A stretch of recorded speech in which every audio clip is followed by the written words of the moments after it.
What's good? What's good? I'm back. Yours truly, one and only Paul Masson. Another live from Vietnam Friday night. Of course, we got this nasty North Carolina weather, like always. Never makes its mind up. Rain all week, hot, muggy, humid, all that bad stuff. So last night we did an interview with Lord Digger. Y'all might know him from with Master Ace and INC, rapper producer from the '90s, and still doing his thing. So go check out that interview. Tonight's guest was runner up, I think, a couple weeks ago for Song of the Day on the music reviews, but I still wanted to interview this cat. Really like his catalog from what I heard. Really love his voice, love his choice of production. He's from Boston, Massachusetts, which is a area that probably gets overlooked for their contribution in hip hop. Let's bring on the one and only JFliz. Jay, how you doing, man? What's good, Paul? How you doing, man? I'm doing good, man. Appreciate you having me on. Yeah, man.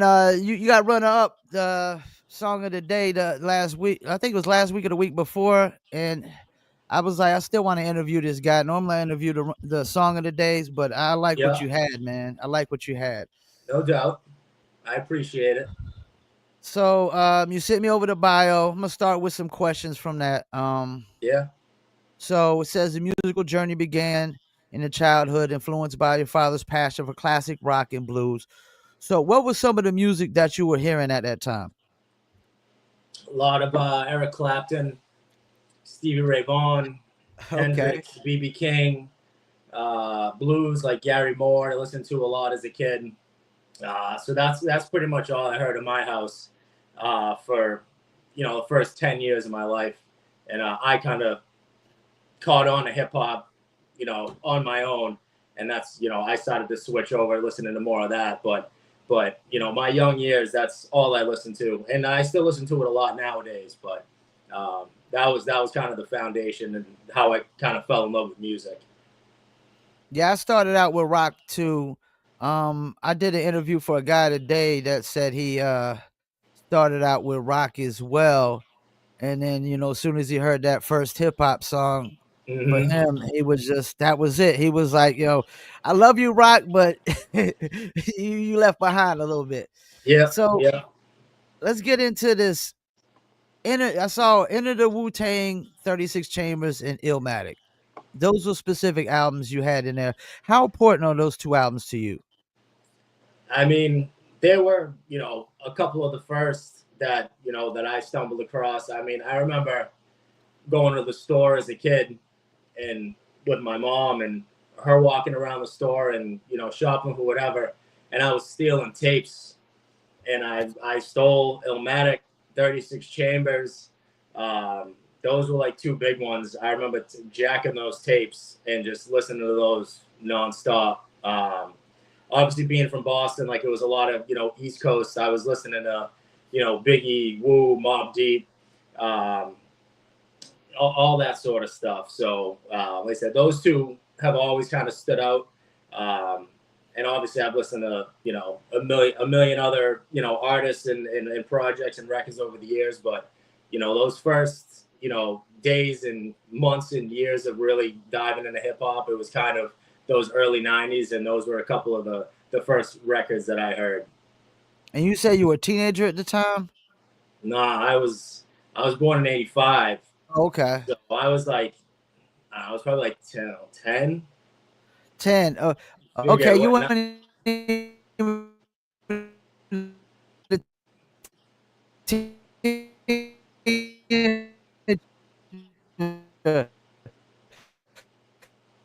You know what's crazy about that though? I think it's common. You still there? you're cutting out on me a little Can you hear bit. me? I can I hear can't you hear you. now. It's cutting in and Okay, out. okay. Yeah, connection must be going out. There we Okay, go. yeah, I was You're just good saying now. I think it's common with like younger music fans always end up stealing their music because you ain't got a job to buy it at the time. You know what I'm saying? Yeah, I mean, I was just kind of a punk ass kid, and I was just doing dumb shit to do dumb shit when I was young, And after tapes, when I got a little older, then I was at Best Buy and I was stealing CDs when that was the thing. So I was always just kind of a punk ass kid. Unfortunately, I turned out all right, but yeah, when I was young, I got into trouble. So, what was the actual first hip hop album that you bought?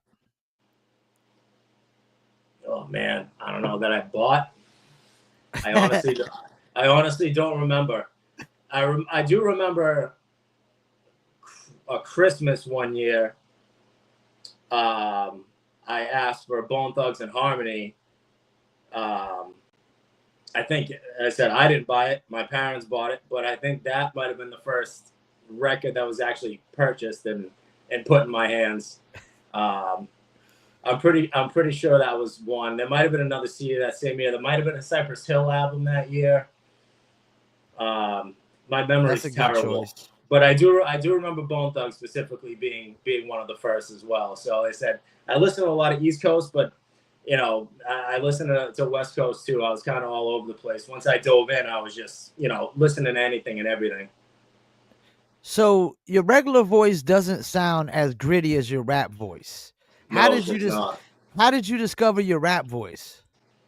So that when you listen to my earlier stuff, I sound more like this. Okay. Um, at one point, I was a front man for a band called North of Boston, which it was all live instruments. So partially, a lot of it was coming from that because performing over live instruments, Mhm. you got to be loud as all hell. So I was Yeah. screaming half the time when I was rhyming. So like that was part of it, and then the other part was when my father got diagnosed and eventually passed away from lung cancer. Man, sorry to Um, hear that. Thank you. A big. I had taken a couple of years off of music, and I came back and I started writing this project called "In Light of Darkness" while he was going through chemo and all this stuff, Mhm. and just the anger and all that shit that was kind of going through me. It came out on the mic in that kind of voice that you hear now, Yeah. and I kind of just dug how it sounded, and a lot of people have always kind of enjoyed it as well, for whatever reason. So I kind of just stuck with it. Um, a lot of times I dabble, thinking like maybe I should ease off it a little bit, and some joints I do, like on this new project. Like you've heard a couple of the joints, like it won't be quite as heavy, but like if there's a heavy, grimy, gritty beat, I kind of Yeah. really lay it on thicker. Um, and then if it's a more mellow, smooth sort of joint, I kind of tone it down a little bit. But yeah, my MC voice, when I'm on the mic, is definitely significantly grittier than what you hear when I normally just talk and shooting the shit.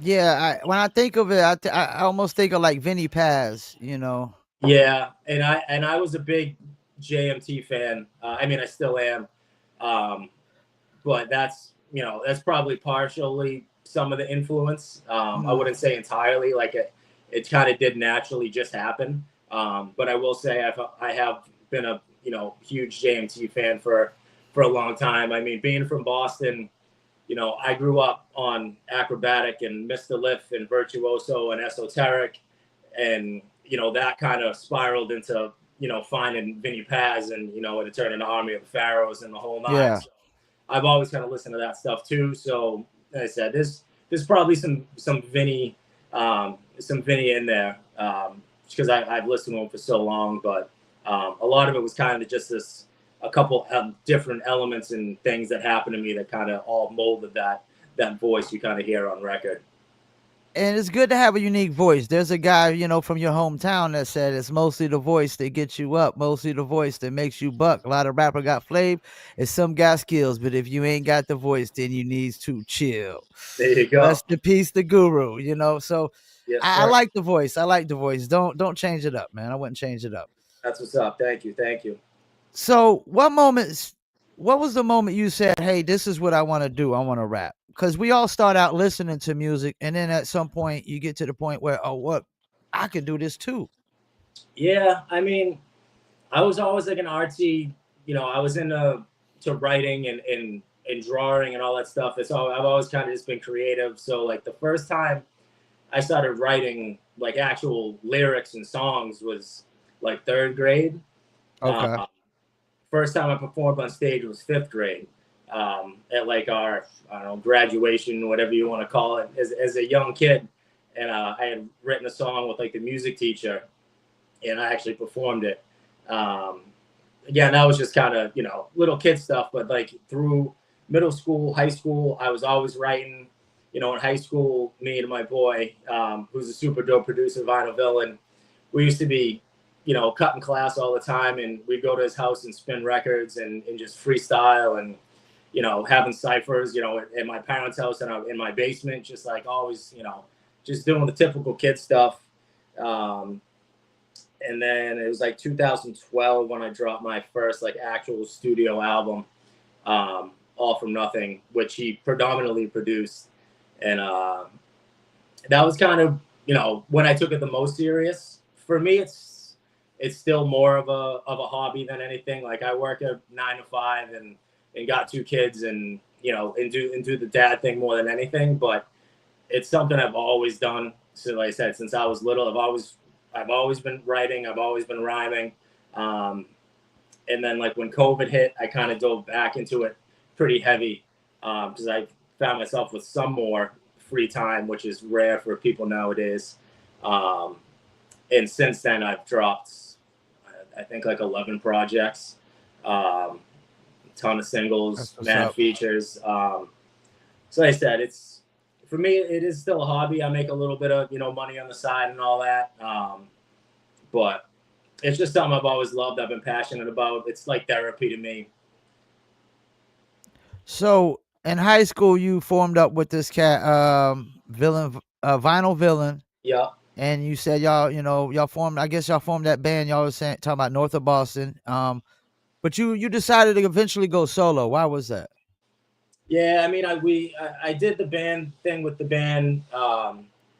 We were performing and doing shows and stuff for like 2 or 3 years strong, and not that it was getting stale, but everybody was just, you know, living their own lives, and it's just being in a group is difficult, Yeah, especially when, you know, people are working full time and you know, got girlfriends or wives or whatever the case may be and other stuff they want to do. So um, you know, it was dope. It was super fun. You know, I think it helped me improve as an MC. Like I said, rhyming over live instruments in front of a crowd is way different than just rocking over a track. You know, definitely. getting turned on and just played. So, um, so I, and again, I've always been more, I guess, of an MC, and always was rhyming just over beats. But when I linked with these cats and we started doing that, it was super dope and a lot of fun. It just kind of ran its course, and then I kind of gravitated back towards, you know, just the mainly production hip hop type stuff, and dove in. And I said 2012, I dropped that first album, and kind of just went from there. And so you had the solo album All for Nothing, Mm-hmm. produced by Vinyl Villain. Yep. Featured collaborations with artists such as Esoteric, Yep. Planetary of Army of the Pharaohs, The Creators, XL, and Alias. How were you able to get Esoteric and Planetary of Army of the Pharaohs featured on the album? Uh, on just kind of hit them up, and Okay, just said, you know, told them the deal. You know, I've been a fan forever, all that good stuff. I know Esoteric, obviously, he's from Boston too. Um, so like he was pretty chill about it. I mean, I feel like he's on a whole nother level now compared to what he was back then. But I mean, to me, he's one of the cats who grew up on. So like even then, like as a younger kid, then I looked up to those dudes as like the superstars. So like when I got him to jump on, it was dope. I mean, I remember I was working, and he came with his son at the time and brought me his, you know, his files and stuff, and met, you know, caught up with me in person, and we laid shit down. Um, and that's what's up. It was cool. And it's the same thing with Planetary. I mean, he's an Army of the Pharaohs. So I had Esto on the album. I sent him this beat that I wanted him on. He dug it. So he got down on it too. So and it'd be a pretty cool project. Definitely the most, you know, like I'd say like bigger, you know, big time artists that I've had on projects like that, which was fun. Um, but Yeah, and then and SO in particular, he's just a super good dude in general. I really couldn't say enough about him just as a person. Yeah, when you actually hit up a lot of these guys from like our era, 90s and stuff, I mean, you just realize they're just regular people. They're just more famous than most. That's all it is. Yeah, no, it's true. Like I said, I remember, being young and going to, the Middle East in Cambridge, which was like the biggest, hip hop spot here for us, and seeing Acrobatic and Mr. Liff and SO and all those dudes and DJ Fax One, who I've also got to work with since then, which was super cool too. So to get to work with those cats that like I grew up kind of idolizing, um, has been really dope. So let's get into your process. Do you like write your lyrics on a paper? You like to write on a phone, or you like Jay-Z and Biggie writing ahead?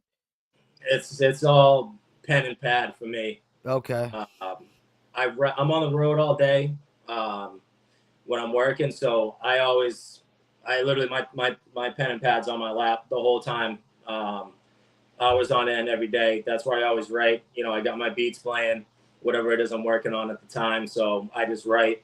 I'll talk to text myself like ideas or like one or two lines if I think of a bar, if I'm not ready to write it down, just so I have it. Mhm. Um, but yeah, I've always been a pen and pad guy. I look at writing the physical words and bars as like an art form, just like spitting them. And then you had the sophomore effort, which you talked about in the light of darkness, Yeah. dropped April 2014. Hmm. Um, dealing with reflected the personal struggles dealing during your father's battle with cancer. How hard was it for you to make that album? Um, I don't know. I actually would say it probably wasn't hard. I think Okay. I think going through the experience of him and everything was difficult, but I feel like the actual writing process Mm. was super easy because I was so raw and angry and had so much emotion that like I was just itching to get it all out of me. Um, so I think the actual process of writing it and recording it was actually fairly easy.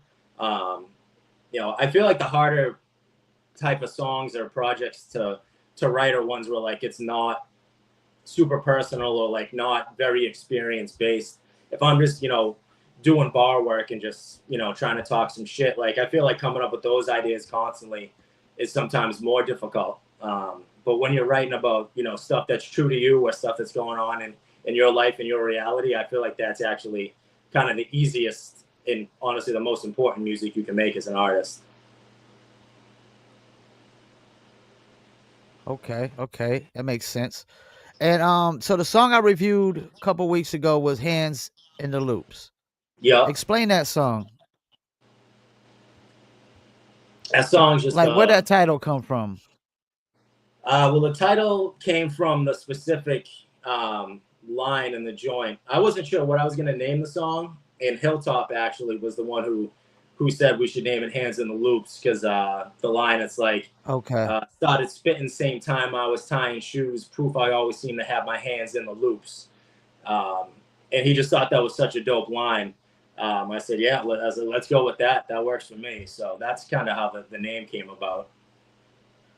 And then y'all basically made the cover based around that, because I Mm-hmm. noticed the cover you had the big loop, and then the hand was in the loop, but I didn't really understand it. Yeah, it was basically the play on like, I started spitting the same time I was learning how to tie my shoes, and proof I always seem to have my hands in the loops, as in loops in the sneakers, but loops in the music type of thing. So it's kind of Okay. like one of them double entendres. Um, so that's where that came from. But yeah, that joint's just super chill, just a dope, feel good kind of hip hop joint. I really love that song. So, what do you typically look for inspiration, like for your lyrics and your music? Again, kind of like with the in light of darkness thing, like it's it's great when you kind of can pull it from real experiences.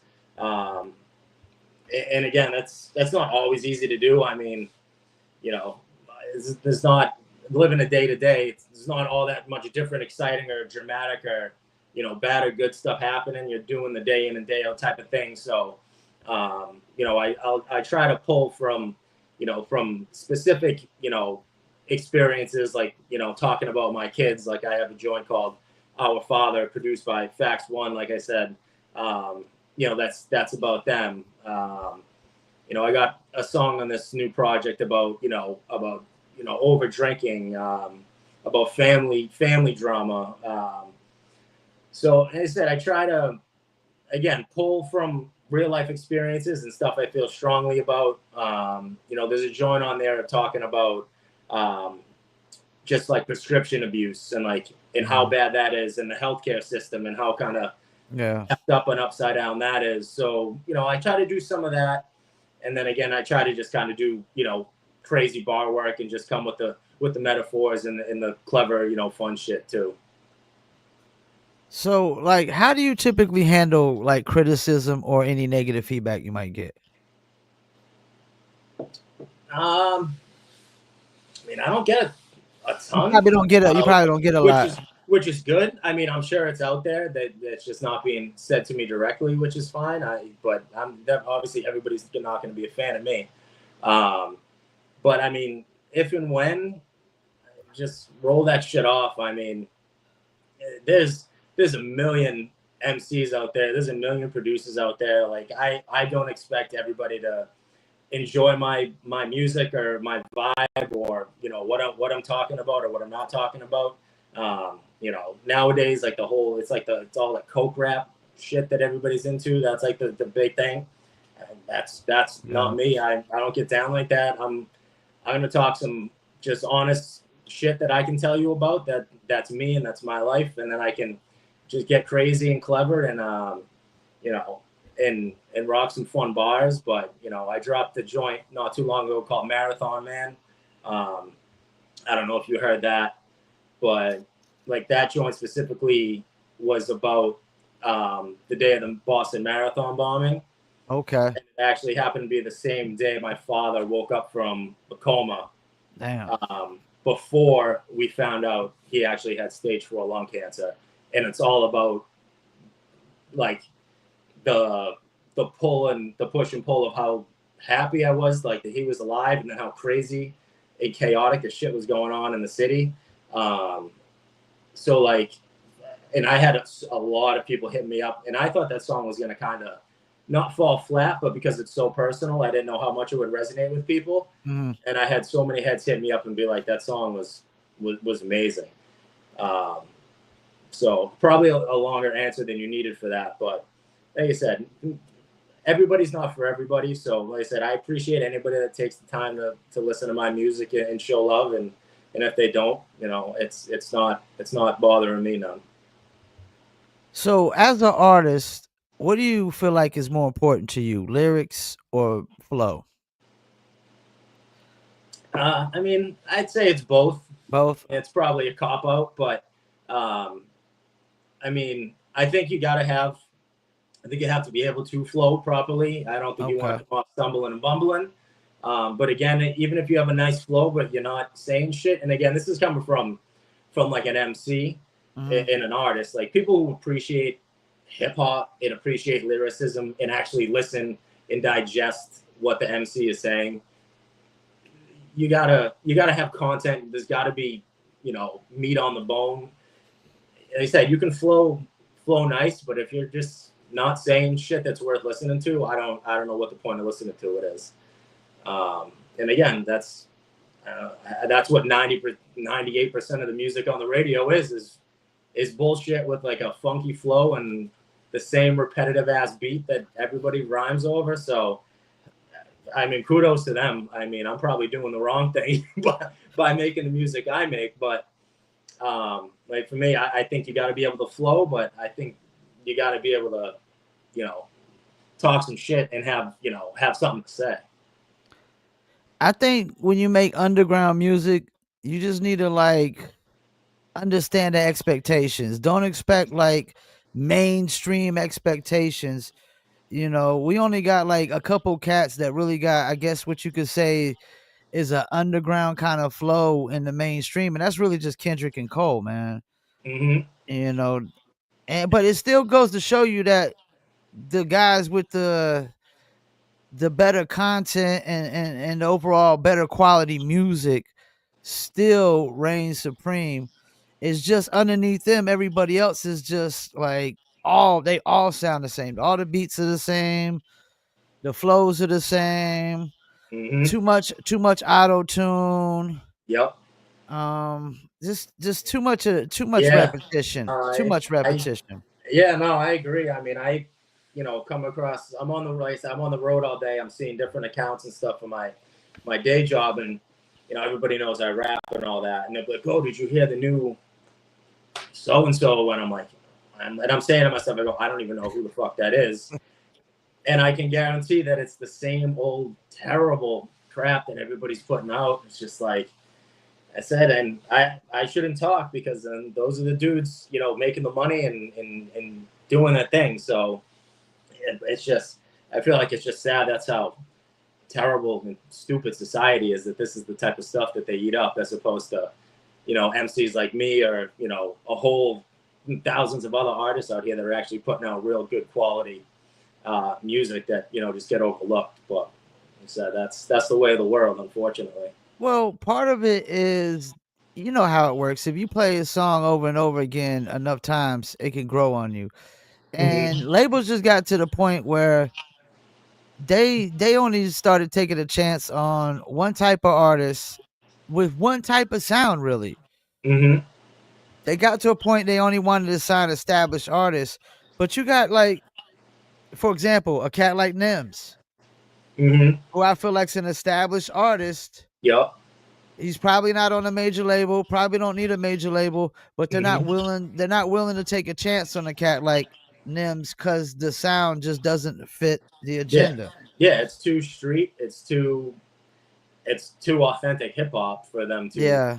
put that out to the mainstream. It's just, unfortunately, the majority of people want something they can just turn on and bop their heads to, or go stand in a club to, and just listen and not really take it in. I think the problem is the majority of music listeners are followers. They only listen to what's popular. What everybody else says is cool. They're not willing to, go digging in the crates anymore. And it's Hmm. almost too hard to dig into the crates because it's just too much music. It's so oversaturated. You could be digging for decades. No, I mean, and that's true too. I mean, and I feel like that's the pro and con of streaming, and the way of the world now is, without the streaming, I wouldn't get my music out to as many people as I do. But on the con side, everybody else is doing the same thing. So it's like, how often you hear a record, and you listen to it probably more than once, twice, three times or something, and then you kind of move on to something else, because there's just so much stuff. It's there's almost too much quantity. And but honestly, a lot of it, I think, too, is quality, but a lot of it is just getting overlooked, because how much time do you got in the day to listen to different MCs, or find new projects. So like I said, whenever somebody takes 10 minutes, 5 minutes, 20 minutes, 30 minutes to listen to a song or a project of mine, I mean, they said I do truly appreciate it, because like I said, there's a lot of stuff out there. So. Well, there's just as much bad quality music as there is quantity of music, and that's the problem. And, Hmm. and a cat like you, I think you benefit more for like a band camp kind of structure. Hmm. Like, because you don't even really want to throw your music in that pool of devalued music, as I call it, because they set the price of what your Hmm. music is. And I just think underground artists, they seem to have more of a die-hard core fan base Yep. that's willing to buy the hat, the t-shirt, the Hmm. autograph CD, pay for a meet and greet and all that stuff, Yep. opposed to a lot of these mainstream artists. You don't even see a lot of these mainstream artists selling merch at the shows.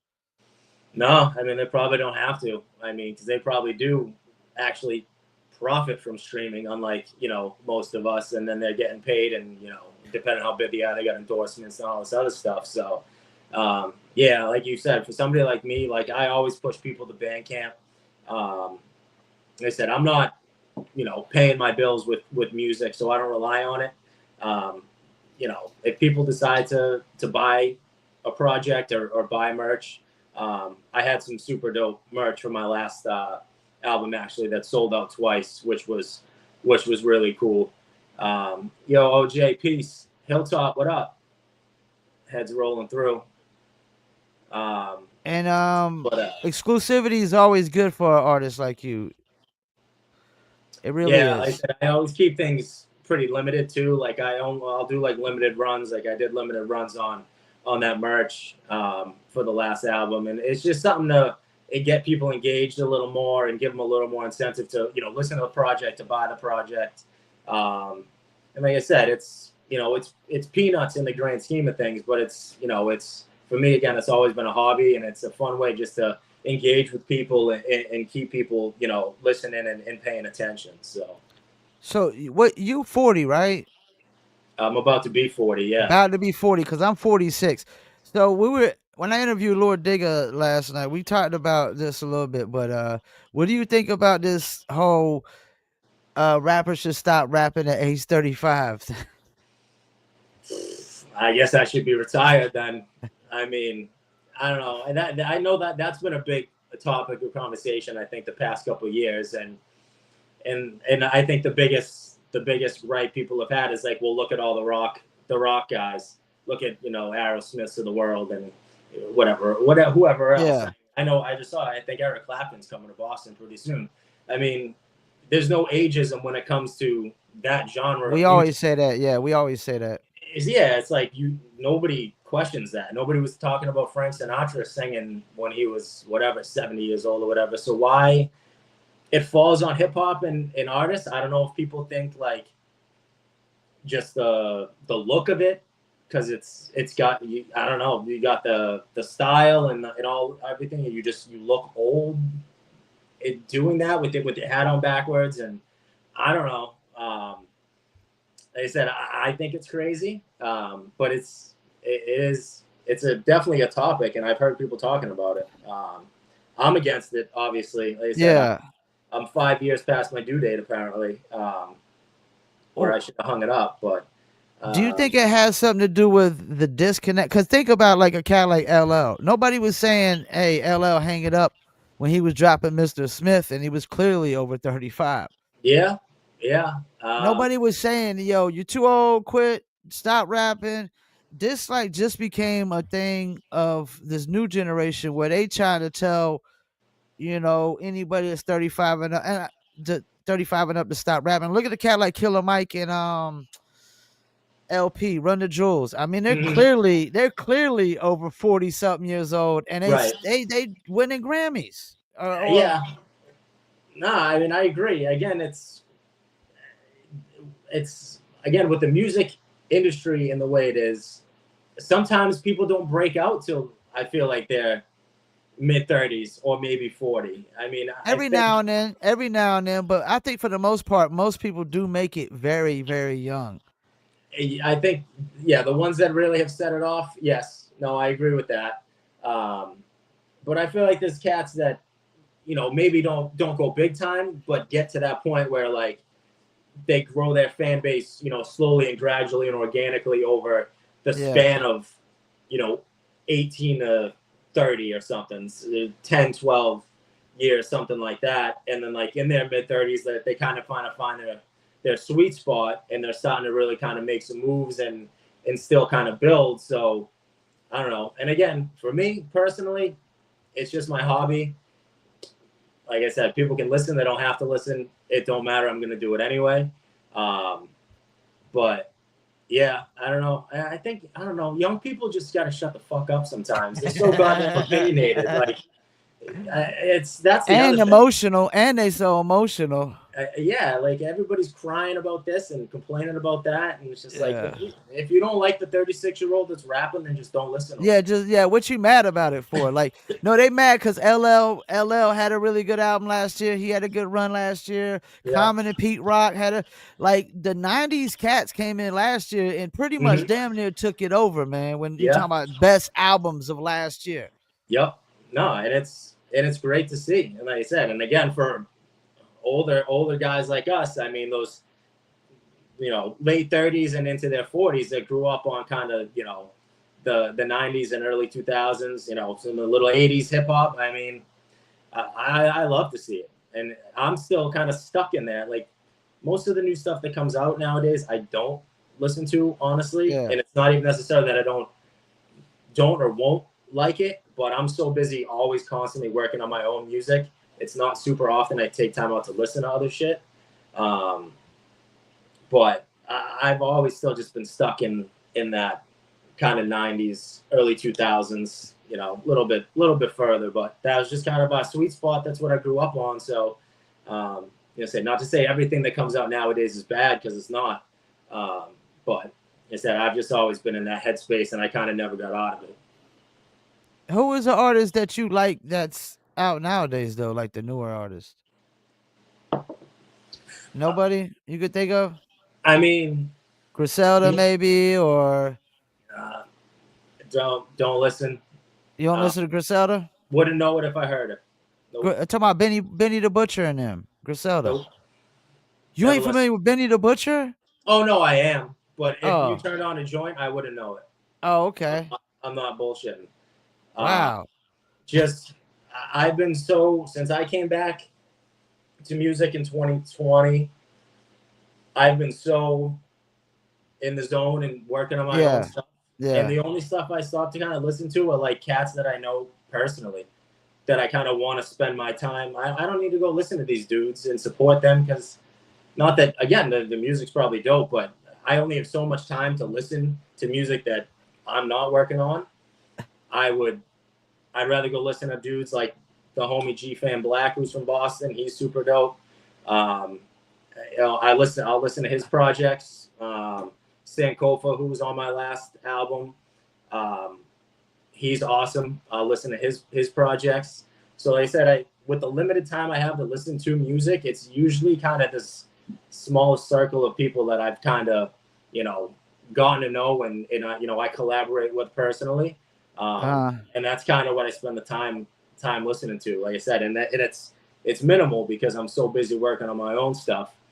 Yeah, you see that comment? Yeah, he said he asked him to listen to Kendrick multiple times. You never listened to Kendrick? He sent me a Kendrick album way back, and I did listen to it. Was that To Pimp a Butterfly? Okay, that was a better album to listen to. This last album was terrible. So if you was to go listen to that, you would definitely be disappointed. I'm telling you. Yeah, so that's probably the last and only Kendrick album I listened to, and he did specifically send it to me, and I did listen to it. That's crazy. But yeah, no, like a lot of stuff that's out. Yeah, I just don't have. I get it. Now you focused on you, man. You focused on you right now, man. That's really what it boils down to. Is I'm so busy. I'm working on 2 albums at once. This new album is done and about to come out, and then I got a new project with my homie Onaje, who I think is in or was in. And Hilltop's actually mixing and mastering that project for me. In the meantime, I'm already working on a new album with Hilltop, with another one set up after that. So like, I don't stop. So like, when I'm in the car and I got music on, it's usually beats from the homies, and I'm writing. So if you could go back in time and tell your younger self one thing, what would it be? Oh man, that's a good question. I didn't expect that. That's something I'd actually like to think about. I don't know. I would say probably don't F off in school as much as I did. I mean, okay, which is kind of probably a lame answer, but I don't know. I effed off through school. I do okay for myself now, but I break my ass every day, and I wish I didn't have to as hard as I do. So I guess that'd be one thing. I don't know. That's a deeper question than I anticipated. So I might have to hit you back and give you a better answer. But Yeah, I actually started using ChatGPT to try to pull up some questions, and they started oh, hitting me with okay. some nice questions here. So I was Yeah, like, yeah, let me throw it this is a one in there. great I like that. question. Yeah. I didn't have a good enough answer, I feel like, to suffice for that question, but I'm gonna ponder that a little bit. All right. So is there like a dream producer that you want to work with? Uh, I would say one producer I think I definitely would like to work with, outside of like people that are in my actual circles Circle.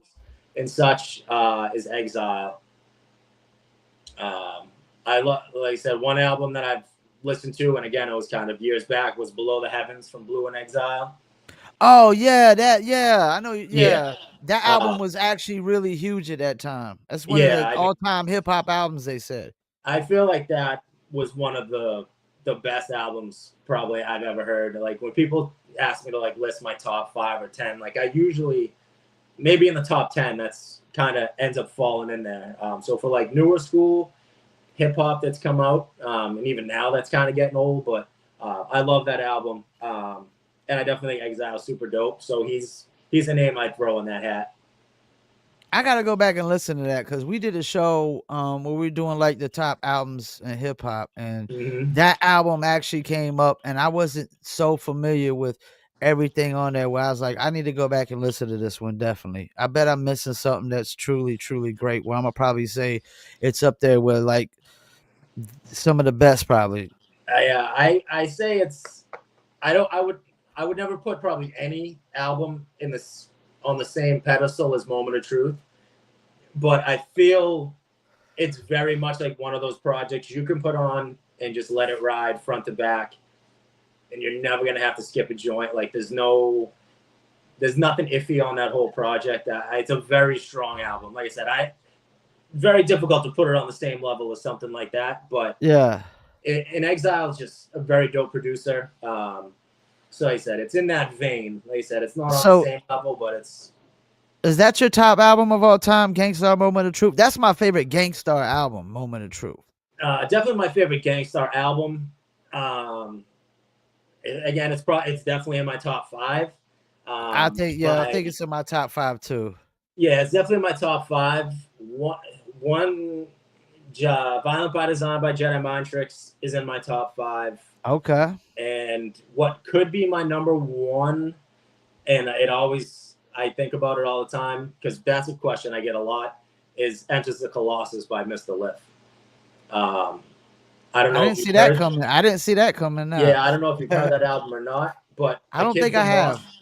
A Kid from Boston, that came out in 2000. So yeah, I was 15.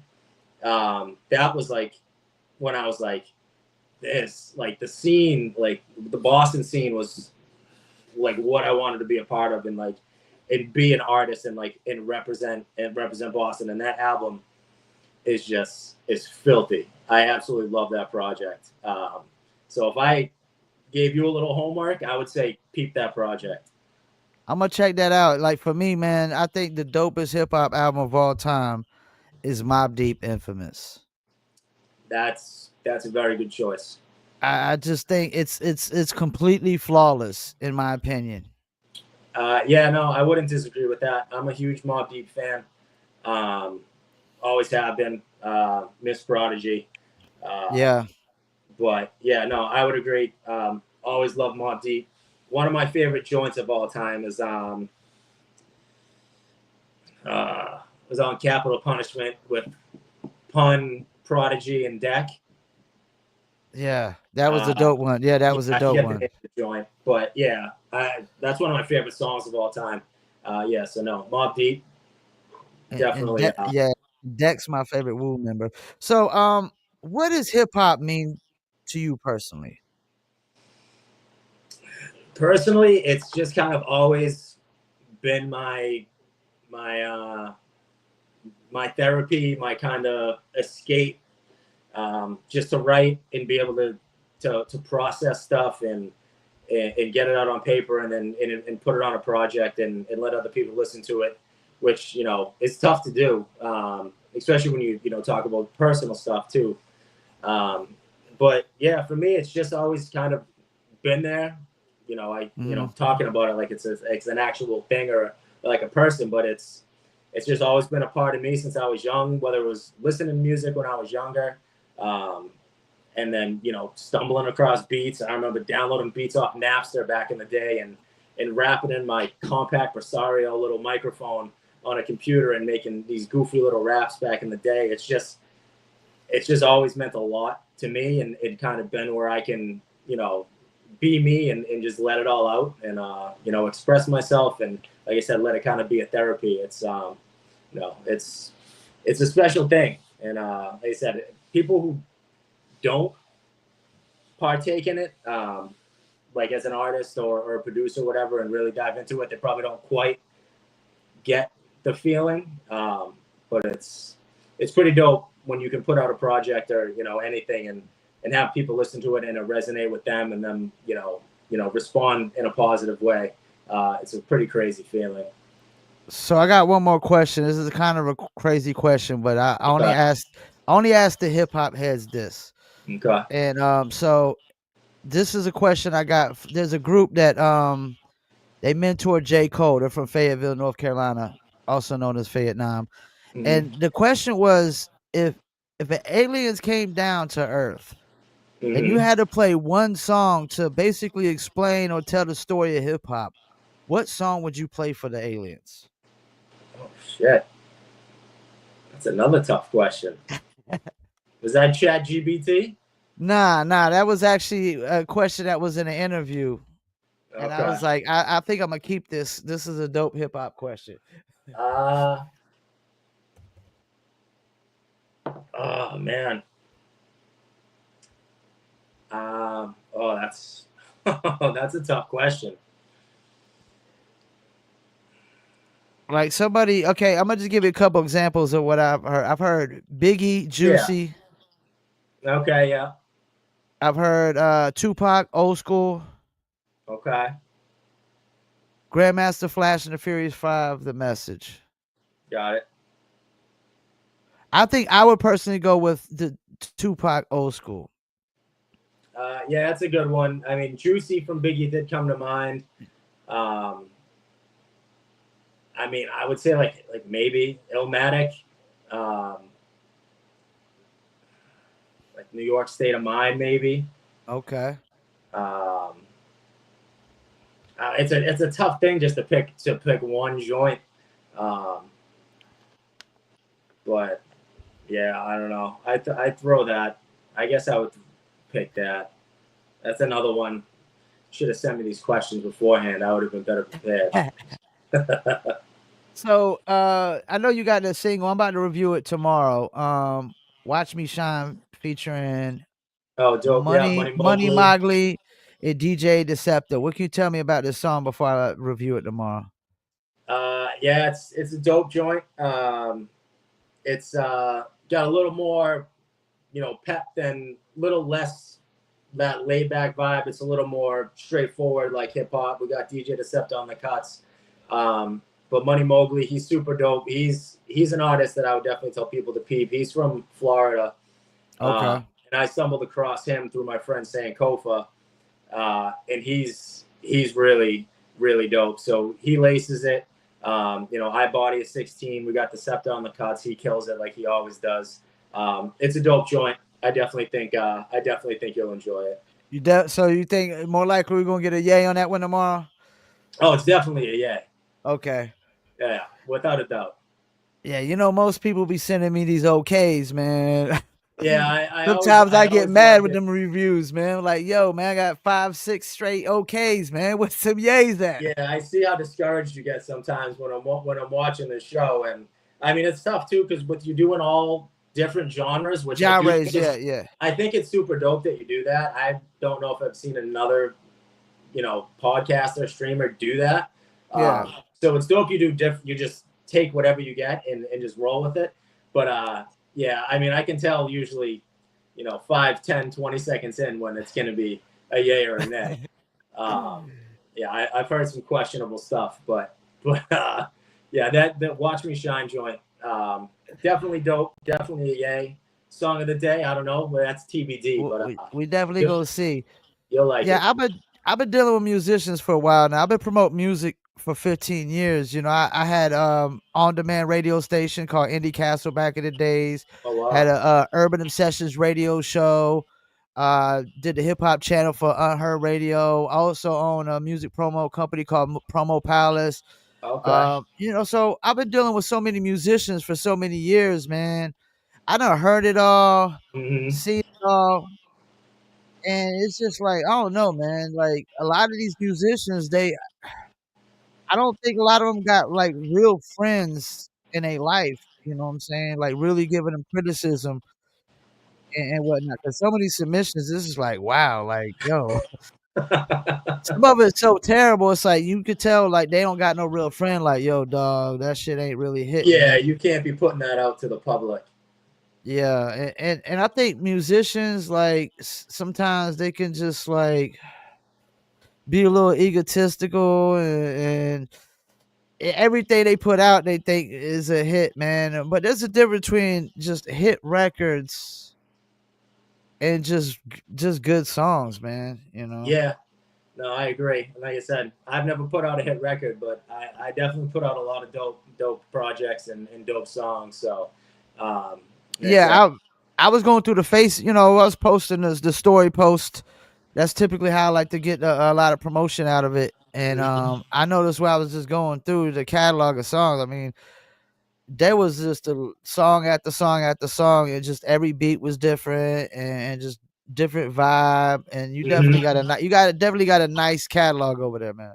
Yeah, no, I appreciate it. Yeah, definitely. I try to be, versatile. I like to, be able to do the gritty, Vinny Paz, sort of stuff. But I do a joint like Marathon Man that I said that came out not too long ago. That's, just super emotional and heartfelt. So I like to be able to, have a range and do a little bit of everything and test myself and not just be kind of a one trick pony and just recycling the same sort of stuff all the time. So, which I think people will hear on this new album. It's super well rounded. You get a little bit of everything on it. So I think it'll go well. All right, before I let you go, any shout outs you want to do? Uh, yeah, I'd say Hilltop Productions, the homie. We got Sidewalks to Hilltops, our new album coming out soon. And then in the meantime, me and Onaje Jordan, who we've done a project a couple years back. We got another project coming up. Um, And yeah, that's it. My homie Tali Rodriguez, who Back to the Pulpit, we dropped earlier this year. That was our second project together, but we've done a bunch of stuff over the past 4 or 5 years. So, those are the homies. Like I said, I don't have many close, friends or acquaintances or a big circle. It's pretty small. But, the cats I work with are all super dope, super talented, and good people. And that's really all I look for. So, I appreciate all you guys. I appreciate you taking time out of your day to do the interview. When I get off here, I'll definitely make sure I clip up the clips and whatnot. I got the AI on my StreamYard to put up a bunch of clips, and So, the audio version will go to Spotify, Apple, Amazon, Deezer, TuneIn, Stitcher, Slacker, iHeartRadio, Player FM, and much more. So make sure if y'all want to hear the audio version, go there. Video version, of course, is on YouTube, Facebook, Instagram, Rumble, and it goes to BitShoot. Even though I get nothing but hate on BitShoot, I like it doesn't matter though. Like haters are part of the process. Like if you don't got haters, huh. you ain't doing nothing right. That's true. No, you gotta have them. They're Yeah. vital. You gotta have them. Just you just can't let them get under your skin. You know, just let them be there. Let them hate, do what they want. Just don't let them get under your skin, because then Yeah, they win. right. That's right. All right. Well, I appreciate you, man. Enjoy the rest of your night, man. And I'll most definitely keep in touch. We're gonna be reviewing the music tomorrow, and I'll probably going on about somewhere between 5 and 7. You'll get the email. All right, no doubt. All right, man. Take it easy. I appreciate you, Paul. All right. Peace. Peace. Oh, there you have it. Another interview in the books. JFliz, straight out of Boston. Definitely go check out his catalog. That's JFliz.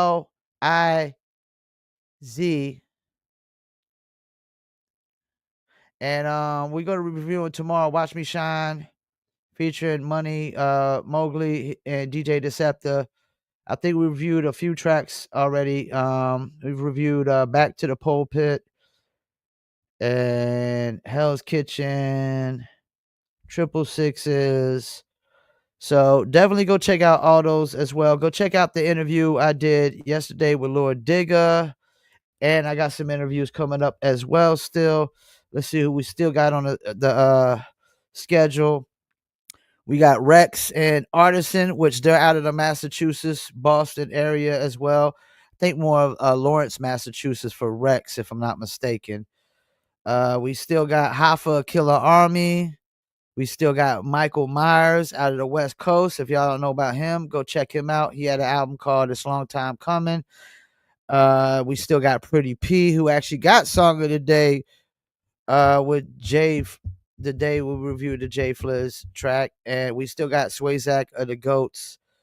And we still have some more interviews in the works as well. We got to follow up with a few people and see if they can lock in a date with us as well. And I just hit a few people up today, waiting on them to reply. And also, don't forget Paul Pickett Podcast, aka Triple P, aka the Common Sense Podcast. Go check that out. YouTube, Facebook, Instagram, TikTok, Twitter, pretty much everywhere. Paul Pickett Podcast. I just got 3 new bare knuckle fight interviews as well. That was with Stephen Tomahawk Townsend, Francesco Ricci, and Roberto Armas, who will be fighting at Hollywood, Florida, Seminole Hard Rock Cafe. I think it's July 12th. Hilltop, appreciate you tuning in. About to call it a night. We're about to get off here and we're about to clip up some clips and put out some clips for this interview. And don't forget, live on YouTube, Facebook, Instagram, 7 p.m. Eastern time on Fridays. If we go live on Thursdays at 6 p.m. Eastern time, I'm actually probably going to move that to 7 p.m. Eastern time. And music reviews will probably be anywhere from 5 to 7 p.m. Eastern time tomorrow. Really no set time on that. So make sure y'all tune in for that as well. All right, we're about to hit y'all with the outro. Peace, and I'm out.